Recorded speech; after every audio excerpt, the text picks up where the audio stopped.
আসসালামু আলাইকুম রহমতুল্লাহ। সুপ্রিয় ভালোবাসার দর্শক শ্রোতা মণ্ডলী, ভাই বোনেরা,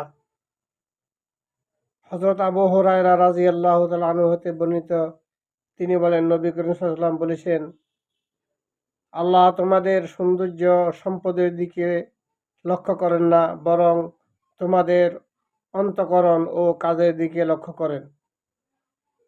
খুবই একটু সুন্দর একটা গুরুত্বপূর্ণ হাদিস। মহান রব্বুল আলামিন বলেন, হযরত আবু হুরায়রা রাদিয়াল্লাহু তাআলা থেকে বর্ণিত, তিনি বলেন, নবী করিম সাল্লাল্লাহু আলাইহি ওয়াসাল্লাম বলেছেন, ইন্নাল্লাহা লা ইয়ানজুরু ইলা সুওয়ারিকুম ওয়া আমওয়ালিকুম ওয়ালাকিন ইয়ানজুরু ইলা কুলুবিকুম ওয়া আমালিকুম। আল্লাহ রাব্বুল আলামিন তোমাদের বাহ্যিক ফিকচার, বাহ্যিক সুরত, বাহ্যিক অবকাঠামো, সৌন্দর্য, কালো, এটার দিকে তাকান না। তোমাদের সম্পদের দিকে তাকান না। আল্লাহ তাকান তোমাদের অন্তঃকরণ, তোমাদের কর্মের উপর।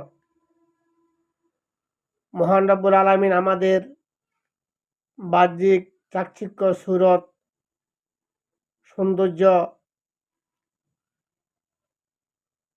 এবং আমাদের অগাধ সম্পদের দিকে তাকান না।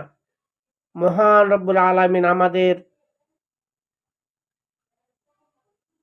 অন্তঃকরণ এবং আমাদের কার্যক্রম দিকে তাকান। আল্লাহ আমাদেরকে যেন আমাদের অন্তঃকরণ এবং কার্যক্রম আমরা আল্লাহর জন্য নিবেদিত করতে পারি।